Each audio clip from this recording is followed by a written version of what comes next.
ডেজার্টের চেহারা দেখে নিশ্চয়ই ভাবছেন এ আবার নতুন কি প্যানাকোটা, সেটা তো সবাই পারে। আসলে এটা প্যানাকোটা নয়, অনেকটা প্যানাকোটার ডিজাইনে করা নতুন একটি ডেজার্ট আইটেম। এটার নাম দিয়েছি আমি coconut milk pudding with pineapple. এটা এবার আমার ঈদের স্পেশাল রেসিপি। আশা করি আপনাদেরও ভালো লাগবে, আর ভালো লাগলে আপনারাও ট্রাই করে দেখতে পারেন। আমার মনে হয় এটা বাচ্চা এবং বড় সবাই পছন্দ করবে।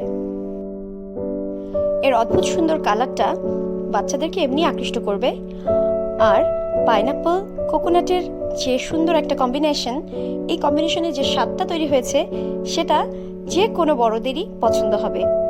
আর যারা নারকেল পছন্দ করেন এবং নারকেলের ঘ্রাণটা যাদের অনেক বেশি পছন্দ, ফ্লেভারটা যাদের বেশি পছন্দ, তাদের কাছে তো এই ডেজার্টটা বেস্ট ডেজার্ট হবে।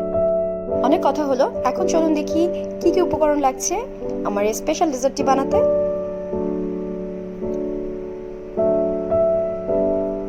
এখানে প্রথমেই লাগবে আনারস। 1 কাপ পরিমাণ আনারস এখানে নিয়েছি।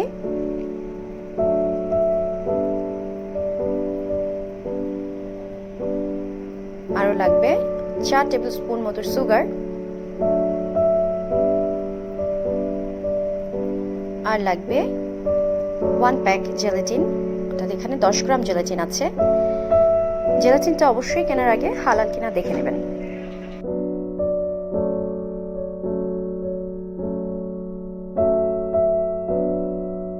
প্রধান যে ইনগ্রেডিয়েন্টসটা লাগবে সেটা হচ্ছে নারকেলের দুধ। আমার কাছে আছে কোকোনাট মিল্ক গুঁড়াটা।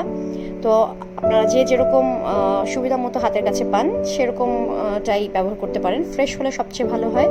আবার অনেক সময় কন্টেনারে পাওয়া যায় তরল নারকেল দুধটা, ওটাও চলবে। এই হচ্ছে সমস্ত উপকরণ। খুবই অল্প উপকরণ এবং খুব সহজ এই ডেজার্টটা বানানো। ফার্স্ট স্টেপটা হচ্ছে জেলাটিনটাকে গুলিয়ে নেওয়া। ঠান্ডা পানির সাথে অবশ্যই গোলাতে হবে এবং খেয়াল রাখতে হবে যেন প্যাকেটের সবটা জেলাটিন একবারে ঢেলে না দেন। ঠিক আমি যেভাবে দেখাচ্ছি একটু একটু করে চারিদিকে ছড়িয়ে ছড়িয়ে দিতে হবে। এতে করে জেলাটিনগুলো এক জায়গায় জমা হয়ে দলা পাকিয়ে যাবে না। এখন এটাকে 10 মিনিটের জন্য রেস্ট করতে হবে।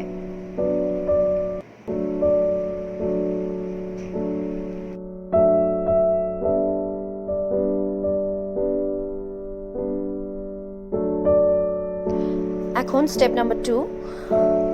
প্রথমেই আমি গুঁড়া নারকেলের দুধটাকে 1 কাপ পরিমাণ পানিতে নিয়ে গুলিয়ে নিচ্ছি।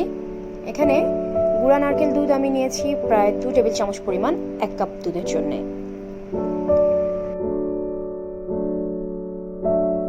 এখন দিয়ে দিচ্ছি 2 টেবিল চামচ পরিমাণ চিনি। চিনিটা দিয়ে তারপর আমি জাল ধরিয়ে দিচ্ছি। আসলে এই দুধটা খুব বেশি জালের প্রয়োজন নেই, তবে চিনিটা গলার জন্য একটা মাত্র বলক দিয়ে এটাকে জালটা কমিয়ে ফেলতে হবে। আর খেয়াল রাখতে হবে জেলাটিন দেওয়ার পরে শুধু গরম করতে হবে দুধটাকে, কিন্তু বেশি বলক আনা যাবে না। যদি এটা ফুটিয়ে ফেলেন, বলক তুলে ফেলেন, তাহলে জেলাটিনটা নষ্ট হয়ে যাবে। সেজন্য খুব সাবধানে আগে থেকেই ভালো মতো দুধটাকে জাল দিয়ে ফুটিয়ে নিতে হবে। পরে জেলাটিন দেওয়ার পরে কিন্তু জাস্ট গরম রাখতে হবে, কিন্তু ফোটানো যাবে না। জিনিসটা খুব ইম্পর্টেন্ট। এখন আমি চিনিটা গলা পর্যন্ত এবং একটা বলক আসা পর্যন্ত ভালো মতো জাল দিয়ে নিচ্ছি।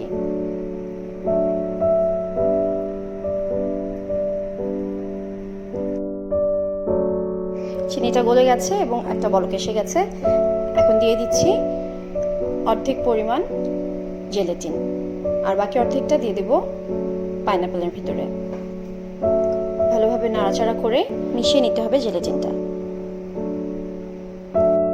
জেলাটিন আর নারকেল দুধের মিশ্রণটা এখন একদম রেডি। এখন শুধু সাজানোর পালা। দিয়ে দিচ্ছি গ্লাসে অর্ধেক গ্লাসের একটু বেশি পরিমাণ।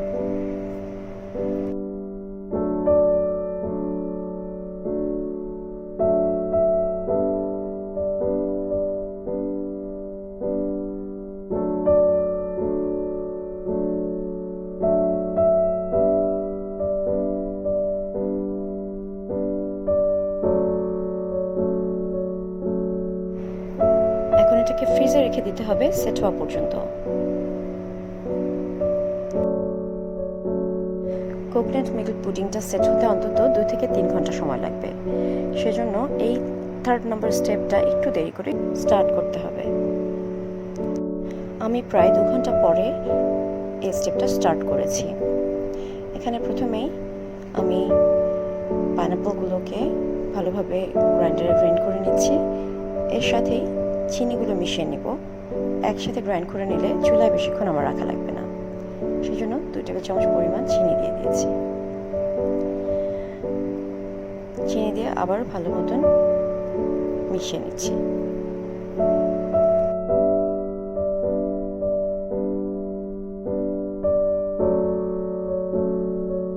এখন চুলায় দেবার পালা। চুলায় দিয়ে বেশ কিছুক্ষণ নেড়ে এর ভিতরে যেই নারকেলের ময়লাগুলো দেখা যাবে, অর্থাৎ গায়ে যে চোখগুলো থাকে, ওগুলো চামচ দিয়ে কষ্ট করে একটু ফেলে দিতে হবে, তা না হলে পরে দেখতে ভালো লাগবে না খাবারটা। এখন এর মধ্যে আমি দিয়ে দিয়েছি বাকি জেলেটিনটুকু। জেলেটিন দিয়ে বেশ খানিকটা গরম করে এটাকে নামিয়ে ফেলবো। 2-3 মিনিটের মতন, বলক তোলা যাবে না। এর মধ্যে আমার কোকোনাট পুডিংটা জমে গেছে। এখন এটার উপরে আমি হালকা গরম অবস্থায় পাইনাপেলের মিশ্রণটি ঢেলে দিচ্ছি। পাইনাপেল মিশ্রণটি একটু ঠান্ডা করে নিতে হবে, চুলো থেকে নামিয়ে সাথে সাথে দেওয়া যাবে না, তাহলে কোকোনাট যে পুডিংটা জমেছে ওটা গলে যেতে পারে। জন্য খুব সাবধানে খেয়াল রাখতে হবে যেন গরম না থাকে।